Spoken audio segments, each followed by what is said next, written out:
Welcome to another episode of Coach Love Explores. So many times we talk about amazing stories and amazing people. And I brought to you today a gentleman, Darren Hayes, that has a testimony that will blow your mind. It is going to pull at your strings. It's going to make you believe, and it is going to shine a light on the next steps in your on your path. So I cannot wait to bring up Darren Hayes. Hello, my friend. How are you? Hey, Coach Love, how are you? Thank you for having I, me. I am fantastic. So, one of the things I said is that you were going to help shine a light on the path for others, right? Okay. Yeah, I that's part of my purpose in life, but yes, yeah. so I'm excited about that. But one of the first things I'm going to ask you, tell me, where did you get your grit? Where does your grit come from? Woo! So it's gonna come from two different sides. Maybe, yeah, so one will be the genetic side. Okay. Obviously my father was a guy south side Chicago, and decided to start a construction business, kind of only the black owned business in a more of a Caucasian world, and grinded it out. And then my mother is from Charleston, South Carolina, and she is just like, you know, 70 something and still just trying to prove the world uh, wrong. So a lot of that comes from the genetic side. Uh, the Okay. the other part is probably more of just the ups and downs I had in life, um, where there's a part of me that loves proving people wrong. I've also Okay. there's a part of me that, like, when someone says, "Hey, you can't do this," or "Hey, it's impossible to do that," that is Hmm. the wrong thing to say to me, because I feel like we can accomplish anything. Um, Okay. Fair. and then there's also the part where there's certain things in life where you learn from, if it's mistakes or bad decisions, and then you have that desire, that grit to even prove yourself right, if that's the way to put Mhm. Fair enough. So before we get too far down the line, it. Okay. why don't you tell our audience where you are now and why we're even having this conversation? What are you doing now, and what's exciting you? Okay, so I'm in Washington, D.C. I'm the sports director and main sports anchor in D.C. Been in the business over like almost 20 years now. It blows my mind that's been that long. Used to anchor Sports Center at ESPN for a number of years. Um, and people who hang around me know, and it's funny, I just had a conversation about this earlier today. Like, I don't know the secular music like that. Like, I'm gospel hip hop all day, every day, and Okay. I grew up singing in the junior choir all the way up. So the music part of me, I'm not like the greatest preacher. I live by Mhm. the word. I think my calling, what God has me do, is like to promote gospel music, because Lord knows Okay. I love doing that. Um, so what's so interesting is you reached out to me, and it was almost like God was talking to both of us, like, "Hey, let's talk about this, and then use our platform to talk about it, where it could inspire others." Hmm. Um, but sometimes I'll mention it on television, but when the cameras turn off, that's where my faith comes in. And I'm in DC because I didn't give up on my faith. I made it to ESPN because I didn't give up on my faith. And there are two huge testimonies that I'm sure we're going to get to, on how I got Hmm. to the worldwide leader to anchor Sports Center, and even when I lost my dream job, how I then came here to DC, and now I'm still living another dream.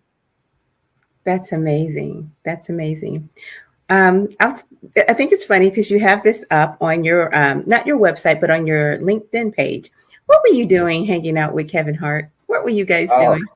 so that was at ESPN, and Kevin Hart had his comedy show, which what he did at I forgot I think it was in Philadelphia. I think it was like their stadium, that he had a comedy show, and so he came by in the studio and we did an interview. It was one of my funny, or obviously clearly funniest interviews, because literally all you have to say to Kevin Hart is like, "Hey, Kevin Hart, what's going on?" Oh man, and he just he just does Kevin Hart does what Kevin Hart does best.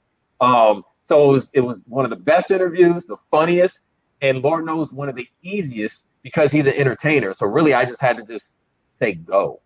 Okay. So that's how I had my interview with Kevin Hart. I love it. I love it. It was his What Now tour. That was it. It was the What Now tour. What Now tour. And I just want to jump into, how did you get over to ESPN?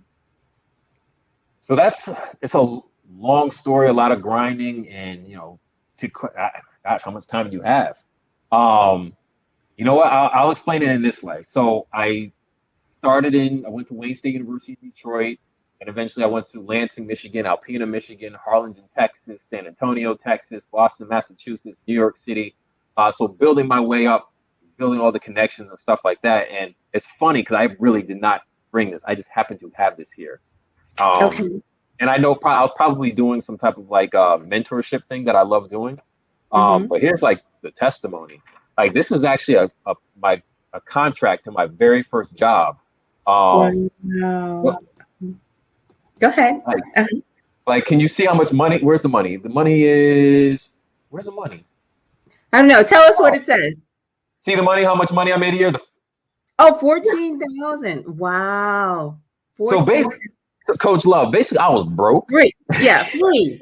But like it was that grind, and what I always tell some of the younger journalists, and even just any business, is don't let your current situation discourage you from where you're supposed to be. Always believe that you're supposed to get there, and if you have faith and you have the drive to do what's right, and you put in that hard work, this $14,000 stuff, you'll put it up and you'll laugh and you'll be like, man, this is where I started, and now I got a chance to get to ESPN. And so this was like a part of like the spark for the grind for me, because a lot of people in my business, they will give up. Like I guess they would say they don't have faith to believe that they can get there.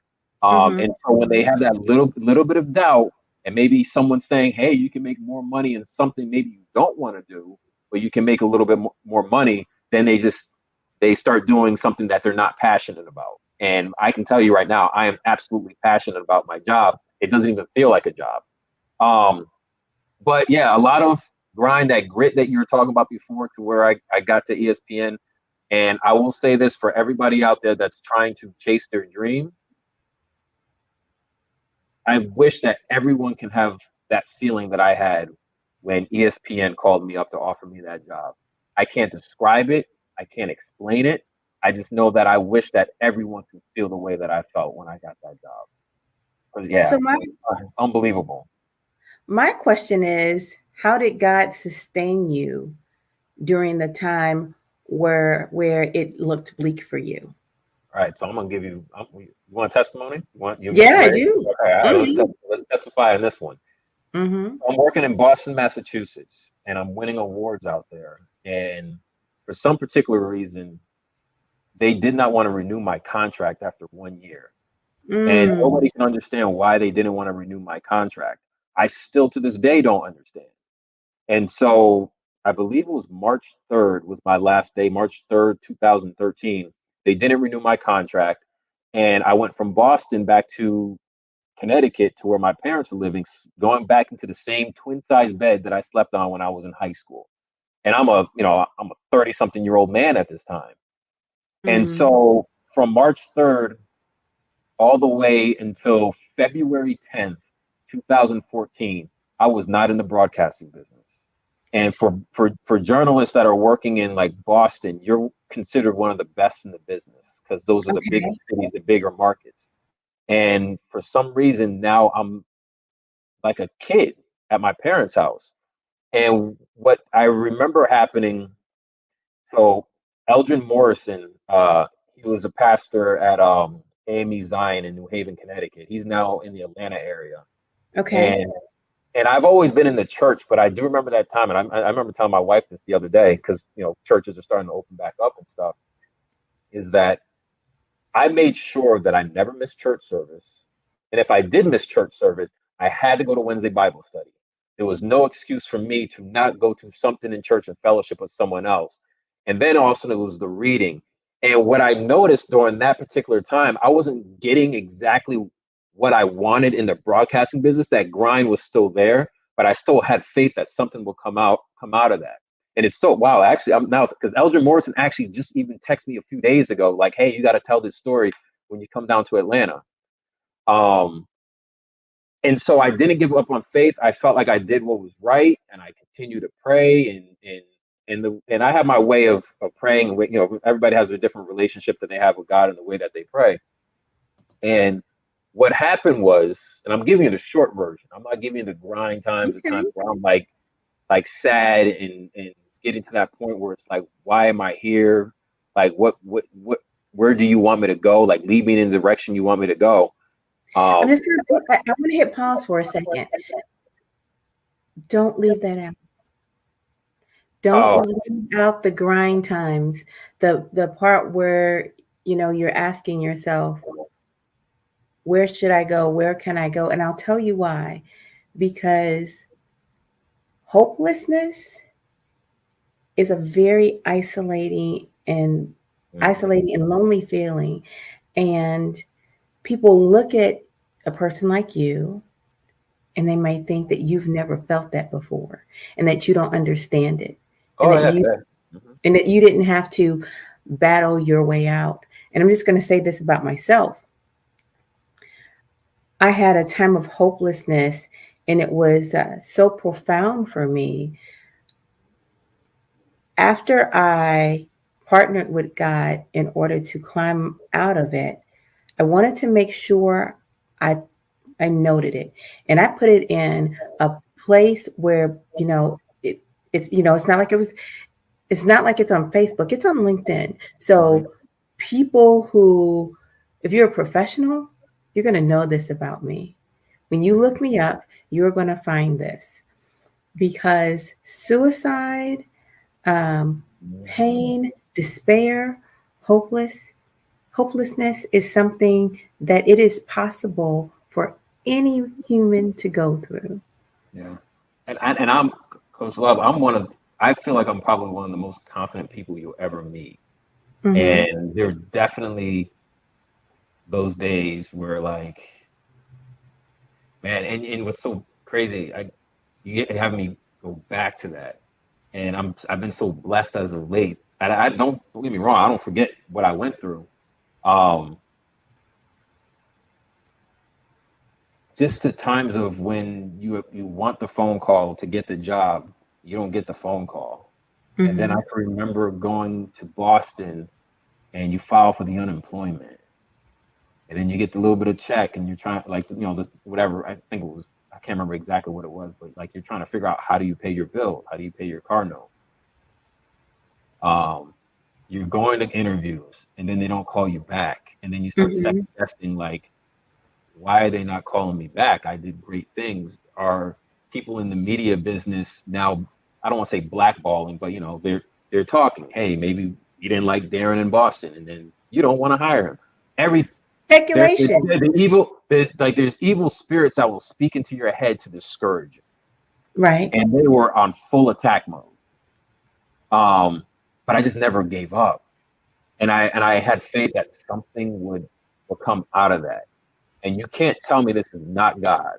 Because this is what I testified at that church, that Eldrin Morrison, who's down in Atlanta, an amazing pastor, and now just a great friend, is that you can't tell me that someone who was in Boston, Massachusetts, and I was only the third person, meaning it's the sports director, like my job now, you have a weekend sports anchor, and then you have the one who just works as a reporter. I was just a reporter. Okay.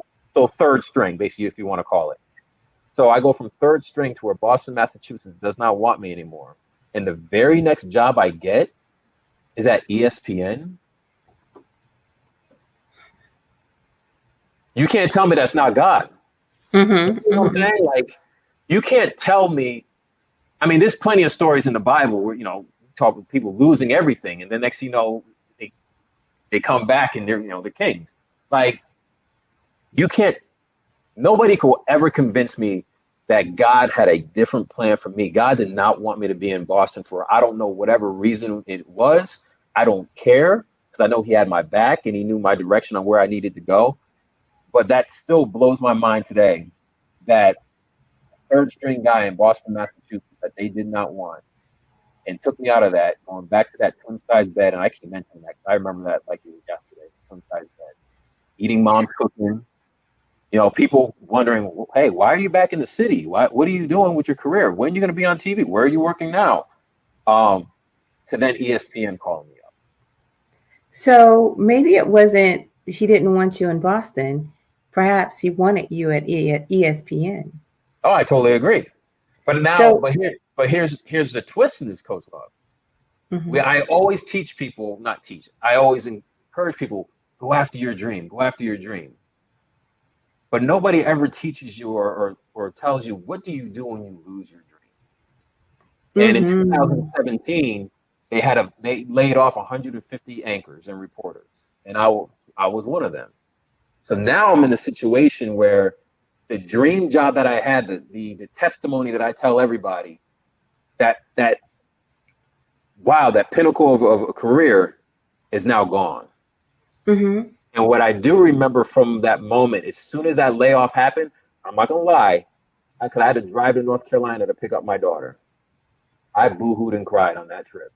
I boohooed and cried. I like transcribing the tweet to kind of let everybody know what happened, because other anchors were saying, "Hey, I was laid off," and yeah, I like I told you, I like gospel hip hop, but I was definitely 100% playing like the Kirk Franklin, Dynamo Kirkland, the more like this, you know, this. Mellow. You need to let those tears out. I was playing a lot more of that during that trip, 100%. And so what I do remember, because of what I went through in Boston, so I had the training already. I had faith that, you know what, I'm gonna be all right, because I've been through this journey before. So my faith was even stronger than it was before. So I did not worry at all. But I knew I was gonna have to go back to that same grind. And so what happened, literally maybe a month and a half later, Washington, D.C. calls me up and they say, hey, we want you to run the sports department. And you would think, going from ESPN to a local station, when you look at it, it's sort of like a downgrade, because you have a national platform at ESPN, and then here you're just local.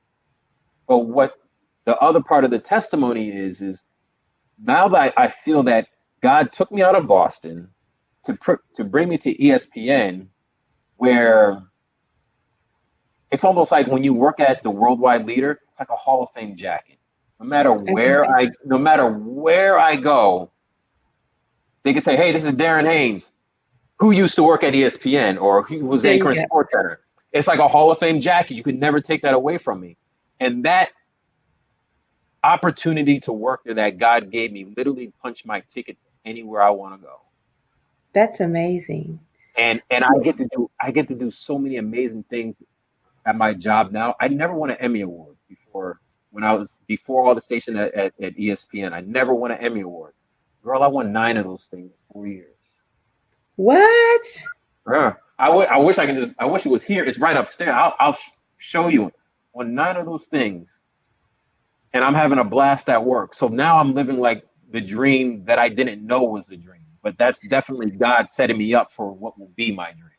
You get what I'm getting at? Yes. So you won those at ESPN, or did you also win some where you are now?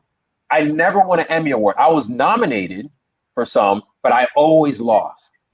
Okay. And I didn't win my first Emmy Award until I came to Washington, D.C. And I've won, and I'm humbly saying this, I've won every single Best Sports Anchor Award. Pete, I've won 4 in a row now. I do commentaries. I've won every single commentary award. This is for Emmy and Associated Press. I kind of sometimes want to take a step back, but people were like, keep going, see how long you can go. But I've won every single main sports award since I came to this city.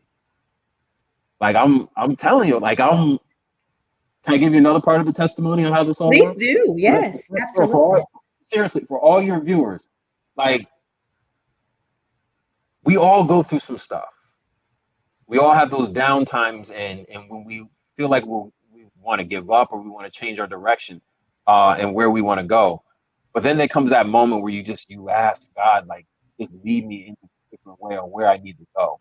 And when you listen to him and you don't second guess him and you don't try to wonder, well, lead not into your own understanding, like just follow his direction.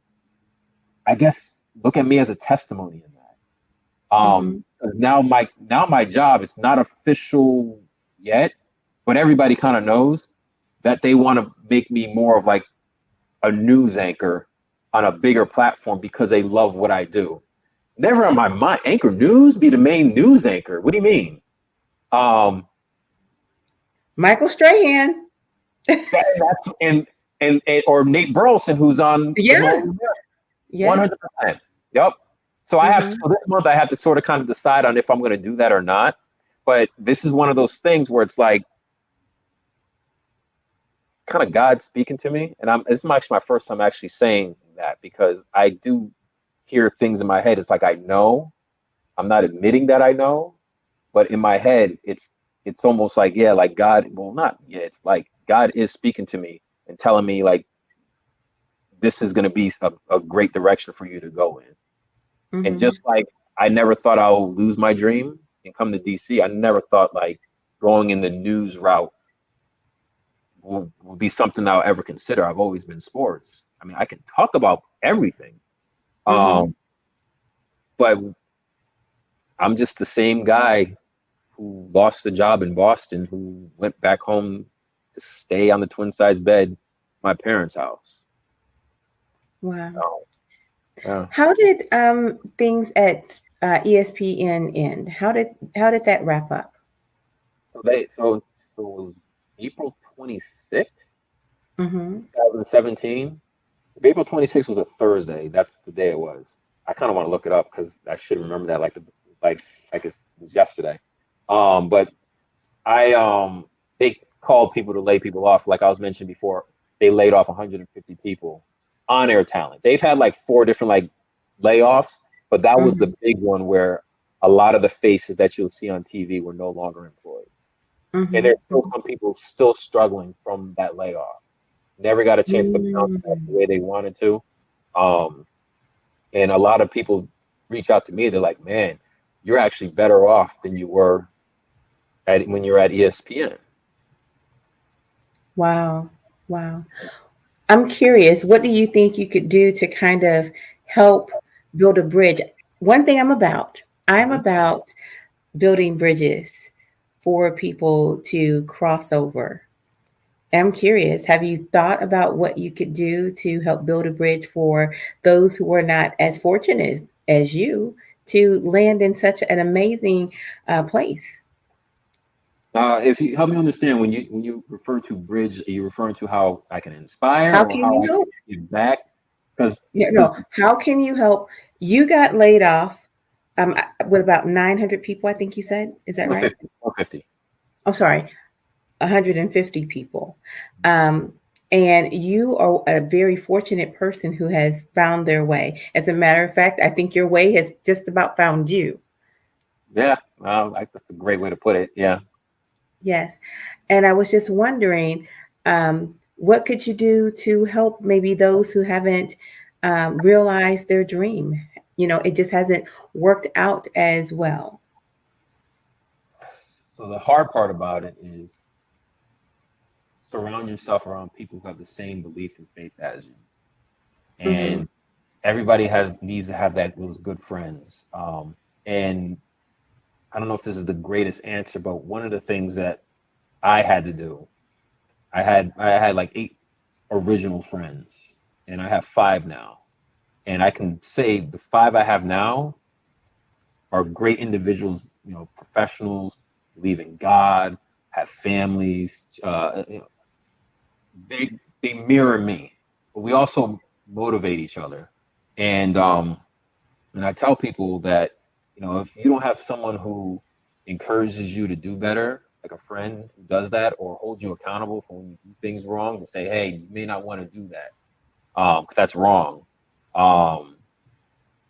There's many other things that you can touch on.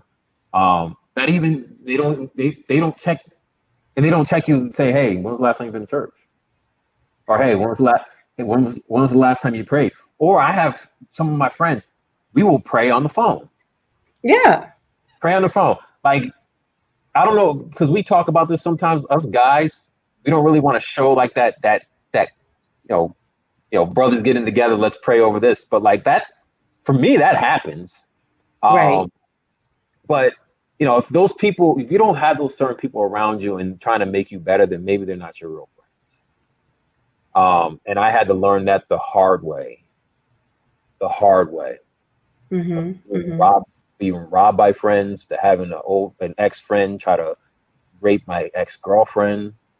Or another one who was selling drugs, and I have to give him a little bit of credit because he was like, "Hey D, I know we're cool, but you don't hang with me like that anymore. You have your thing going on with football." This is back when I was in college, and then he ended up getting in trouble and serving bedtime. So that was a blessing there. But like, I had to learn to restructure my friends that has the same faith and belief as me. Because yes, just like we can pray at home, we can watch church online and stuff like that. But also the fellowship of us being together is very important. And so when you have your friends that can surround you and have those same beliefs and faith and encourage you and hold you accountable, I think that is so important. And so I guess I don't know if I'm answering your question. I'm kind of giving something that worked for me. People who maybe are stuck in a certain place, but it's okay to reach out to others that went through something similar. It's okay to be honest and open with your friends that you really trusted, good friends, because they'll look out for you. Because someone always needs that push sometimes. I know I do. I don't have it all. I don't have it all at all. When I was laid off, or here, one of the toughest struggles, my wife and I were going through IVF. We've been very open about it. Like, we are struggling to have a kid. I have my daughter, which was from from a previous woman. But my wife and I, we struggle to have a child. I don't wish that on anybody. This is a testimony because kid's not here yet, but will be. But I have friends who I had no clue was going through that as well. I can buy flowers and support my wife, do all those great things. But when you have a wife who wants to have a child, and that's a struggle to do that, that is something, I'm telling you, fellas, that is I don't think there's really anything that a guy can really do to help nurture that. It's tough. But I have my guy friends that, man, have been so supportive, who went through the same thing. I just had no clue because we didn't really talk about it. So I kind of made a turn there of going. Actually, I'm really glad you brought that up, because it's a very important subject. And you said a lot.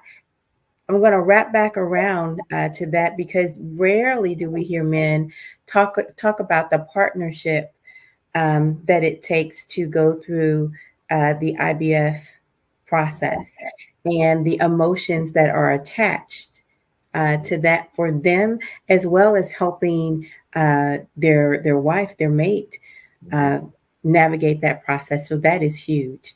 So I'm gonna wrap back around to that, but I want to talk about some of the things you said. I was originally talking about building a bridge to help others find a job, find a place to land. But that's fine, because I'm going to move on from there, because you talked about having friends that are like you and like-minded.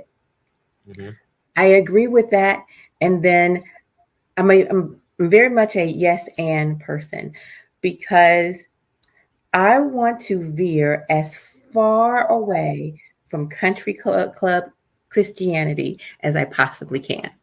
Okay. All right. Yeah. I've never heard it. I've never heard it that way, but I get where you're getting at. Yeah, because it's actually painful. It is actually very, very painful. And I mean, I've gone to and was a member of the country club. It's beautiful. I mean, you just go in and your church is so comfortable. You have this meeting room and that meeting room, and not only do you have this sanctuary, but you have that sanctuary. Then you have the other sanctuary down there that you just use for the kids, and this area that you just use for this, and you have the big cafe, and you have the bookstore, and you have this level and that level, and you can have all of these grand events and all of these grand parties and da da da da. Yep. All of that. Wonderful. Mhm. Keep doing that. Keep enjoying that. God wants us to be in overflow. But don't lock the doors. You Mhm. know, don't be the kind of person that if Jesus came in your church that you'd say, "What are you doing here?" Mhm. Mhm. You know, I know, I know, I know what you mean. So my mother's the daughter of a pastor, and and this is nothing about the AME church. 'Cause I grew up AME, but my mother's always like AME, AME. I'm AME. And I, the history behind it is very important. Like, because we couldn't go to a white church, so the African Methodist Episcopal Church started their own church so Black people can go to, just like historically Black colleges. But like some of the things that when I go to my mother's church, I'd be like, Mom, y'all still do things the same way. Y'all, like, it's very like structured, where I always tell her, my mom may hate me because of this, but I always tell her, I'm like, a lot of the things, it's, I forgot people, how some people say like spiritual and religious, like the difference between that. oh yeah, Yeah. yeah. So I don't really know what I am, meaning like I don't need to go to an AME church. I need to go to a church where the pastor actually, I can learn something and grow from it. So I don't care where that church is. But I always look at, sometimes we can live our lives and what we do in the church and how we interact, where it will be horizontal rather than vertical. When vertical meaning like we can listen to God and talk to God and stop worrying about all the earthly things. That's one thing that I always will look at a little bit differently in the way that I live my life. And I go back to the gospel hip hop. Like, why can't we play gospel hip hop in the church? Well, we don't know if people like that. But you know what? There's someone in that church that will resonate with them. There's someone in that church that like, if I'm a little bit different. I'm like I can be like a church rebel. Mm-hmm. Like yeah, let's put a gospel hip hop. Like, why do we have to sing out of the same hymns? Like let's modernize what we do so everybody can feel welcome in some particular way. And when you're mentioning about like all the places in the church and stuff like that, like I know where you're getting at. Yeah. Right. I mean, we have our traditions, and it's all very nice, and we have all the That's an very. earthly thing. I'm sorry. I was saying the tradition. That's an earthly thing. Yes, it's very earthly, um, but I do not want us to fail to love. I do not want us to be like the Pharisees who are rejecting humanity itself. You know, we have to love. I feel like so many people are, you shouldn't do this and you shouldn't do that and this rule and that rule and blah blah blah blah blah. Mm-hmm. You know, they can't see around the the splinter in their own eye. Mm-hmm. Mm-hmm. They cannot see around it. It is amazing to me. And what I do my very best to do is to love, regardless where someone is in their journey with God. Because Absolutely. right. I Coach Love, you already. I mean, I'm kind of cutting you off, so forgive me, but you already know that the church is a place that should welcome in everyone, no matter where they are in their life. And I've been in places where someone maybe, who knows what they're going through in their life. It could be mental illness, a special needs, or someone straight off the street. And when they come into the church, they give that side eye, or like, ooh, don't sit next, when that's where they need to be. And we should be having open arms, welcome them, and say, hey, like, oh, you don't want to get me started on that one. I don't know. maybe not, but I will tell you the churches should be a hospital for the broken. Yes. Mm-hmm. You know, that's Yeah. what it should be. Um, if if you're brokenhearted, it should be a place that you should want to run. But at the same time, um, you should walk around with the church. Mm-hmm. You should be the church so Yes. that when people are near you, they feel a healing. Mm-hmm. Because the I know church that is not feeling. a, yes, a church is not a building. This is the vessel where the Yes. Holy Spirit dwells. Correct. And if you're waiting to go to a building to get to the church, you might not ever get there. Yes. It's just You the know, church is the place where all those people will gather and they'll be right? there. That's Yeah. fellowship. Right. Fellowship is very different than actual uh, connecting with God. What we do while we're in worship is an expression of what has already gone on inside of us. Mm-hmm. Mm-hmm. And in the expression of singing, in the expression of dancing, in the expression of raising our hands up, don't forget to hold your hands out and bring somebody else in. You preaching now. Go ahead, keep going. I, you know, I get the organ. Go well, do that, because ahead. I just honestly believe that. Sometimes I believe that there are so many rules that we forget to love, and our kind of love is not perfect, but we can certainly do the very best we can. I can certainly decide to love you where you are, and I might not like nothing you doing. But the love is unconditional, and it doesn't matter what you're going through. Yeah. Mm-hmm, mm-hmm. And so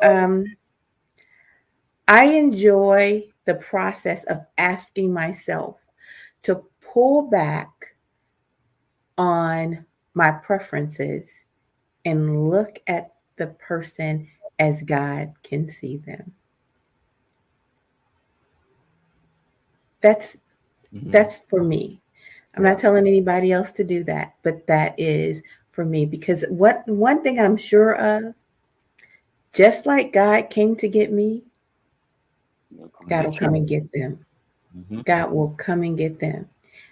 The other thing I'm sure of is just like God created me, God created them. And my preferences and my thoughts and my wishes, that's creation. And if I decide to put them over God's love, then I've automatically created an idol. Yes. Yep. And so Yep. whatever I'm trying to place upon that person, it's already on me. Yep. So I've got to move that out of the way. Mm-hmm. Now, You see me. I'm doing more listening to you. You all right. Yep. as they say, stay humble. How about Yeah. that? That's Yeah. it. Absolutely. Stay humble. I want to talk about the process you went through with your wife in IVF. Okay. We're Okay. open about it. Yeah, we're open about it.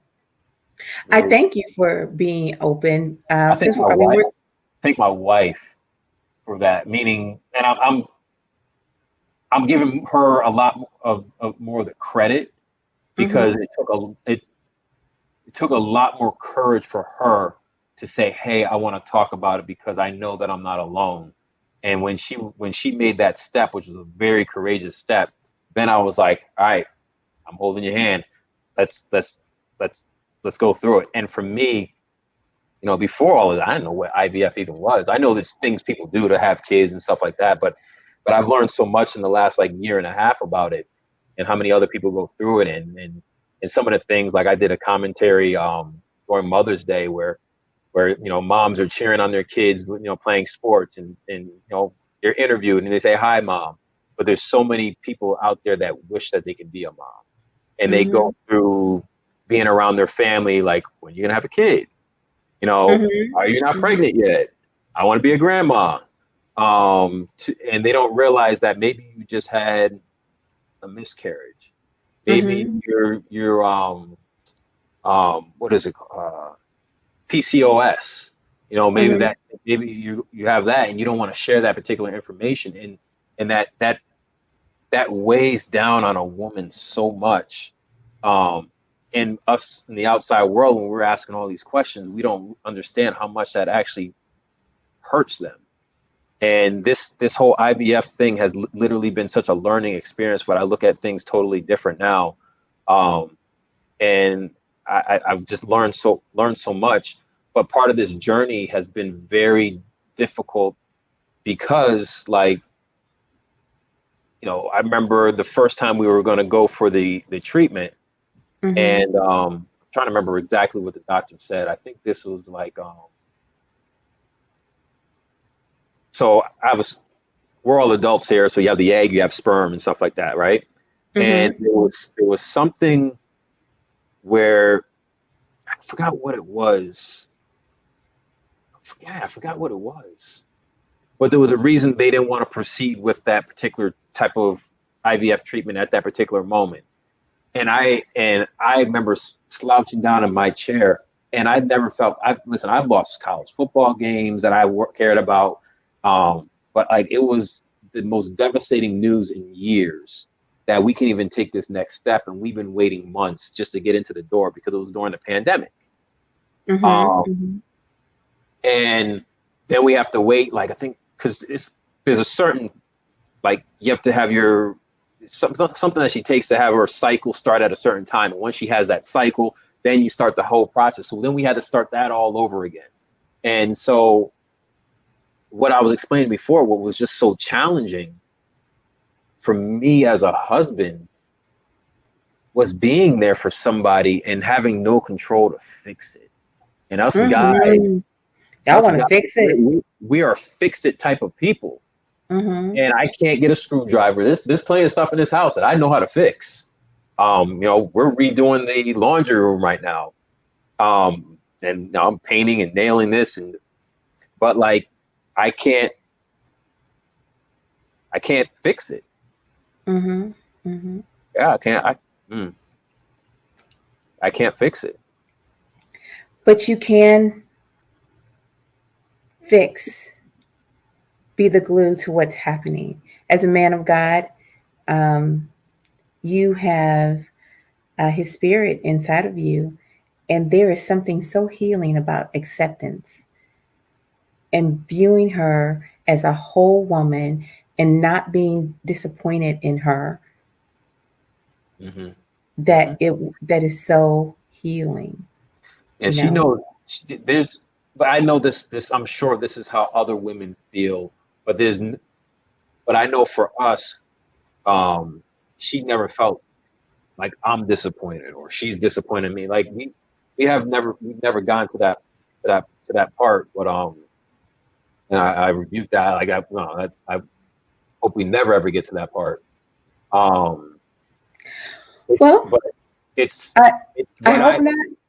hope not, but I will tell you, many women, you can just read the Bible. Read the Bible in itself, where the women just felt so torn and so broken, horrific, because they were not able to, do this thing that their purpose is to procreate, and they could not do that. And so that is a very common feeling with women, where they just don't feel feminine anymore. They don't feel as if they're a person of value. I'm so thankful that hasn't happened to your wife. But if that ever creeps up, know that your partnership, you're viewing her as a whole person and accepting her and not having her feel as if she's failed. I mean, that is a big part of a role that you can play, because when you look into your mate's eyes and you see joy, acceptance, and appreciation, that is healing. Yeah, absolutely. I know some particular ways, like, being empathetic is a huge deal. Like, a lot of people are not really taught how to be empathetic, and of course, I've never had to try to bear a child. Like, I'm a guy, but you look for other ways to really put yourself in her shoes in a different way, to understand maybe possibly what she's going through and what would you want, what would you need, and how will I want someone to support me, or knowing her love languages, knowing what makes her happy or what she needs, the encouragement and stuff like that. There are times where I know that I just need to leave my wife alone, and she's not mad. Sometimes she just wants a certain space. There's a kids room that we have that was supposed to be for our kid, and I didn't even actually tell you this. Oh my gosh! So probably a year to. I'm gonna actually text her when I'm on the phone with you. That's fine. It may be a year to the day where she found out that she was pregnant, and hold on. That's fine. She sent me a whole bunch of lists of other stuff. So, and then she basically surprised me around, the holidays, that she was pregnant. It was the greatest thing. We're excited. And then mid-January, had a miscarriage. Mm-hmm.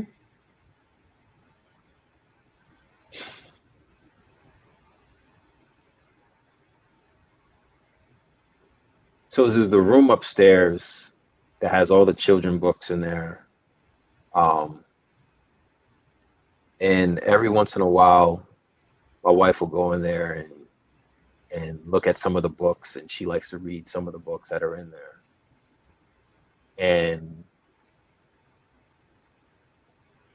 I know it's important to her for me to, all right, let me read some of the books with you.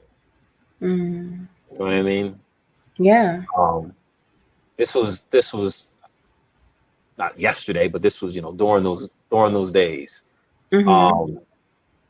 We all deal with certain struggles or roadblocks in our life totally differently. But I know that for me, I didn't need to go into the room to start reading books. That didn't work for me, but I knew that worked for her. Mm-hmm. And to look outside of myself and maybe what would be best for her, was something that I knew I needed to do, and just be there, even if I may not want to be there. I may not, but I knew that just being there meant a lot to her. It sounds like she was definitely grieving and Absolutely. processing. So was I. Mm-hmm.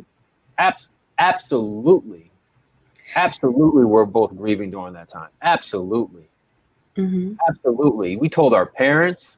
We didn't tell the world, but we told our parents, and all of them crying because they knew what we were going through. And then all of a sudden, a few weeks later, it's kind of like, remember I was talking about the whole ESPN thing, like the dream, the dream. But we knew miscarriages happen, but like my wife would say, she never thought she would be one of those.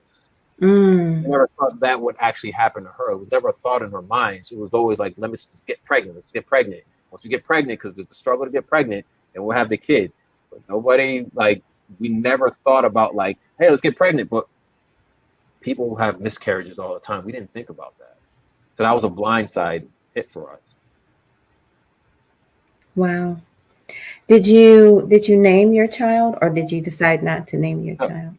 So no, we didn't have a name there. We called the baby Nugget because little Nugget. So we always refer to that baby as Nugget, but not like a real name. Like if the baby was born and it was a boy, we're not gonna be like, hey, Nugget. No.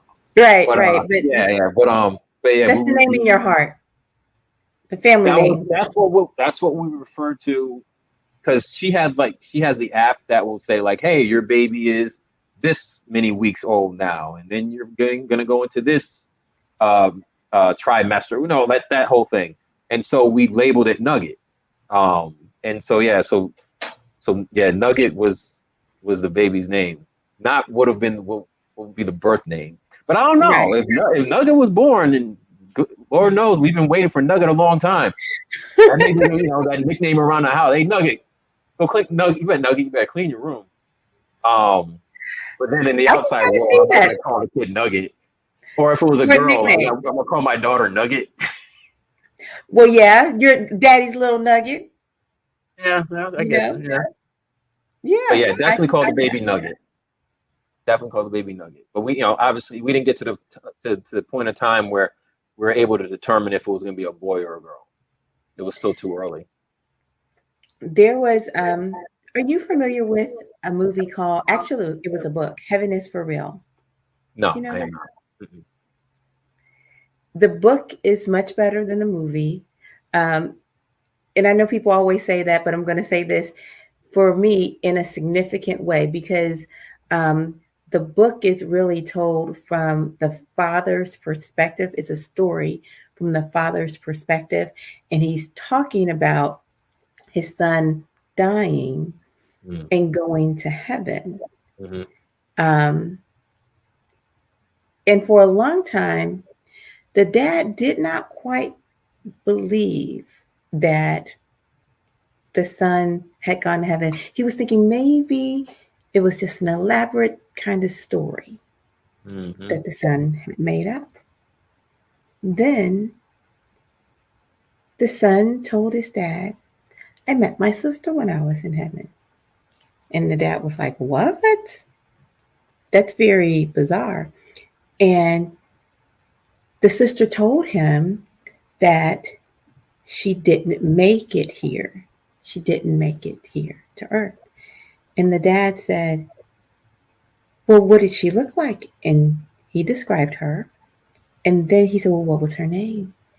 And she said, she didn't have a name because you and mom did not name her. And the dad just broke down and his heart dropped. They later named her, but there is no way that this little boy would have known about the miscarriage because it was before his time. Mm. It's interesting.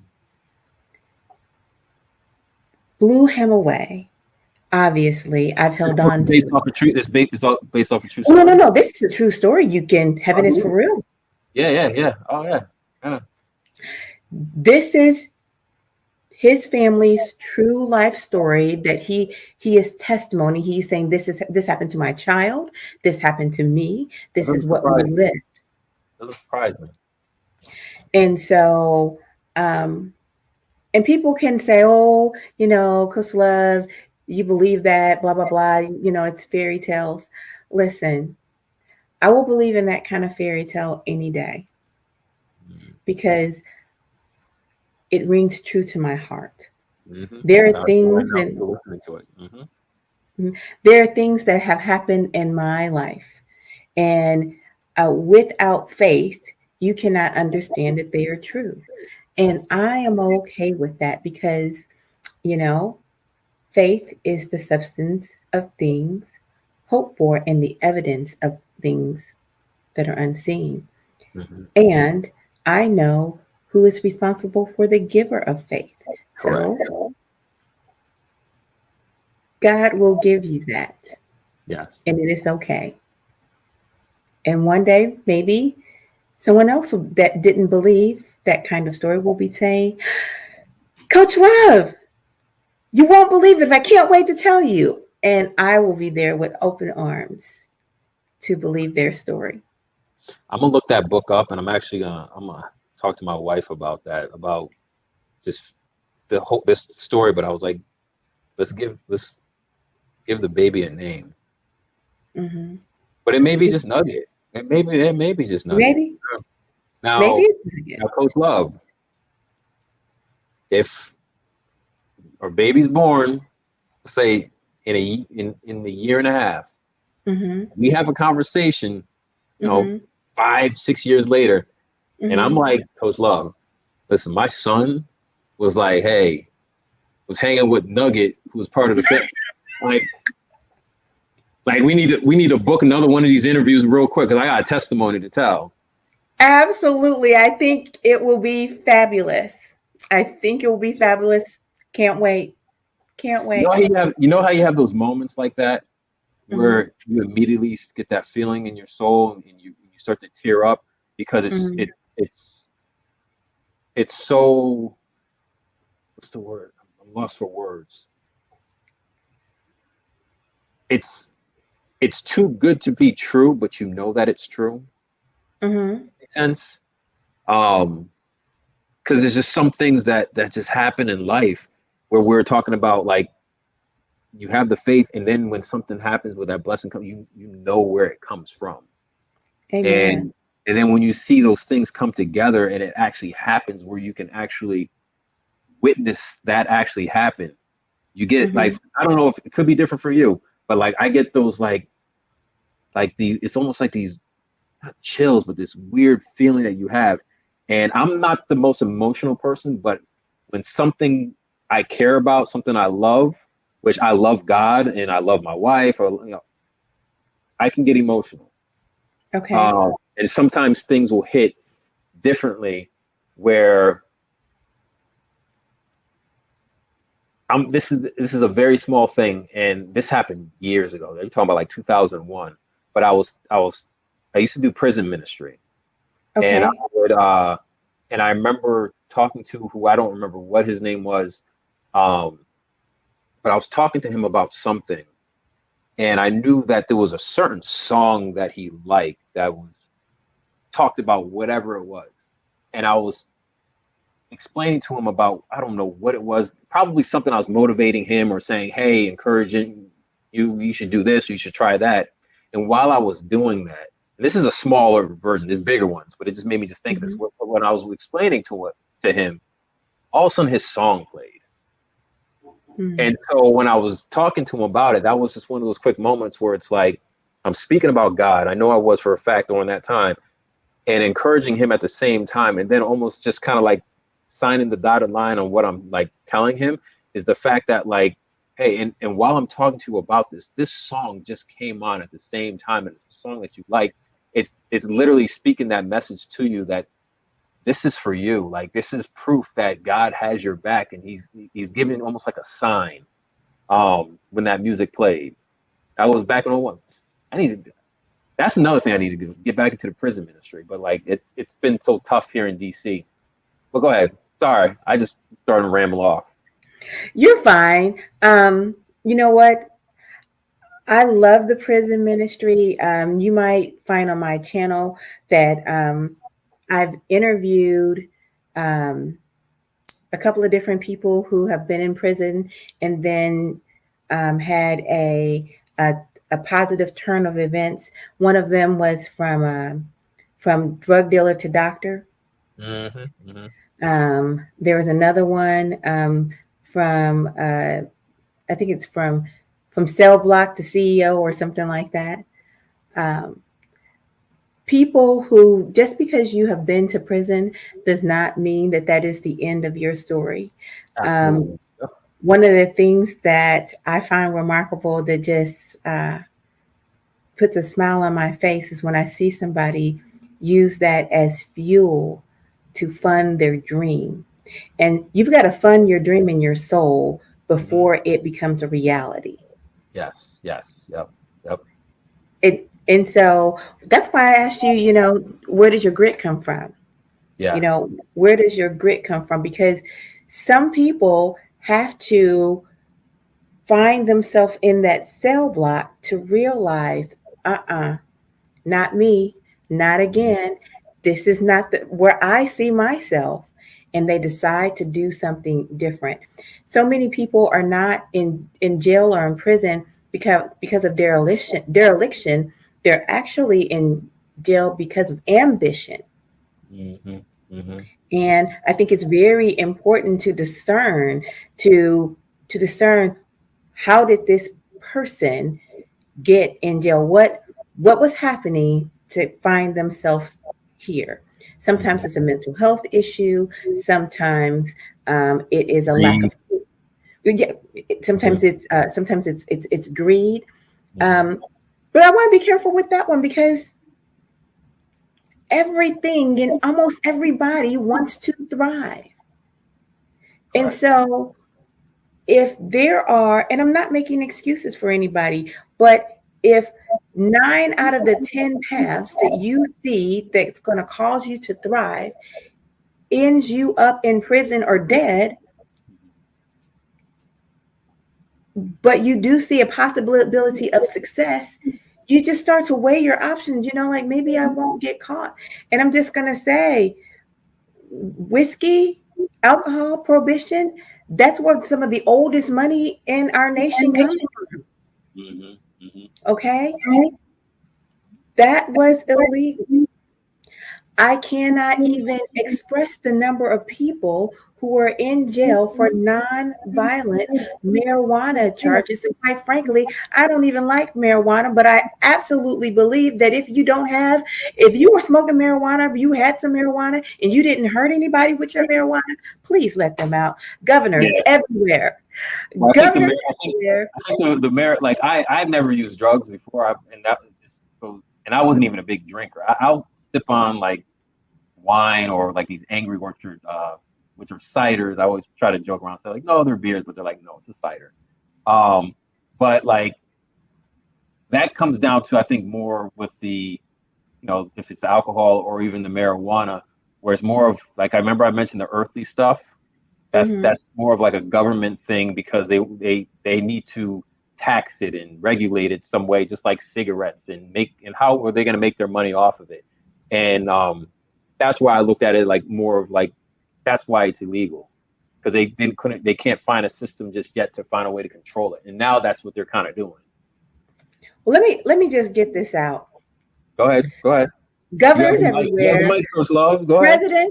President Biden, or who's ever going to be the next president after him, whoever we can, let all the nonviolent marijuana offenders out of jail. Nobody should be having life in prison for marijuana. Yeah. Do you know how many children are being neglected because somebody sold marijuana? Knock it off. Let them earn a decent living outside of prison. So that's like my little drug dealer. Well, not every drug dealer knows, but what makes a good drug dealer is someone who also knows how to handle a business. They also know how to sell. They know how to negotiate. They have that drive. All those characteristics of what makes some of the most successful people in this world, they have it. They just maybe didn't have everything on a platter where they can just easily just go to school or go to college, or have the resources to learn more, or have that. Remember, I was mentioning about the people who can uplift you, the friends around you, the mentor. Maybe they didn't have that person who can lead them into the right direction. They went back home to a house where they were broken in their own way, and that's what they only had to offer as their resources. I kind of joke about this, but like my grandmother didn't know how to spell congratulations when I graduated college, and like that picture you kind of sign the outside. She didn't know how to spell congratulations, and my mother was helping her spell it.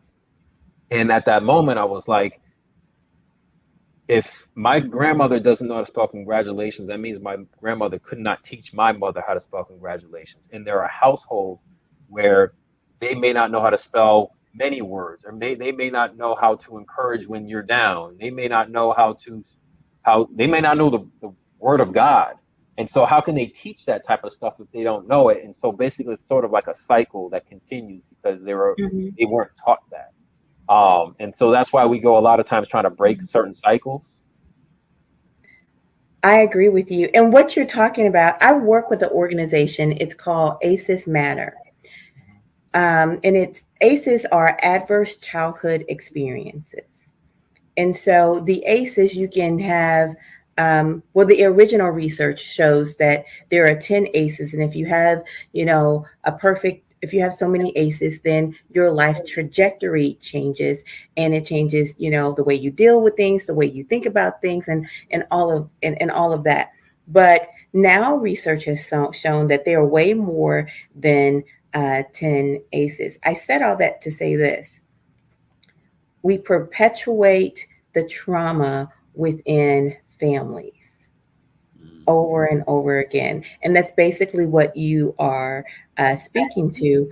We are so fortunate now that we've gotten to a point to where we don't just have to learn what it is that our parents learned.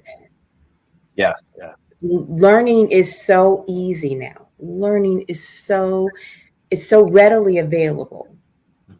It is amazing. So I believe that's why we have so much transformation. Information is a breeding ground for transformation. So that's what's happening right now. And that's why we have so much change. Not all of it positive change, because change in itself is an irritation. Mm-hmm. Change makes people uncomfortable. Change makes people angry, Yeah. you Yeah. know, and that is, I mean, part of it's definitely the pandemic, but that is another reason why people are so angry, because the things that they used to believe, they're Mm-hmm. finding out are not true. Mm-hmm. Everybody's a little bit uncomfortable, Yes. some more than others, but everybody's comfort zone is being messed with quite a bit, Mm-hmm. for sure, for sure. I can say it has been a absolute delight chatting with you. What is something that you want to leave our audience with? Whew. So I mean, I have something I can automatically say that I always tell others. So, and this is goes down more to like the faith, right? Hmm. Um, so today, I know I went to work today. Maybe wherever you went today, um, and we left.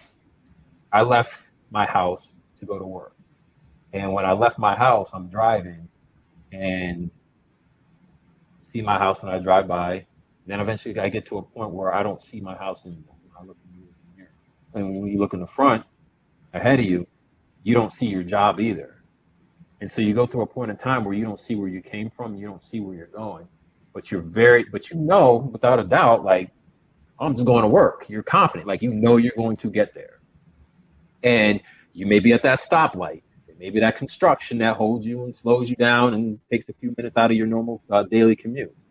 Um, there are many things that will slow you down in your life when you don't see where you came from or you don't see where you're going, but you always still have that faith and you're so confident that you're going to be going to work because that's just what you do.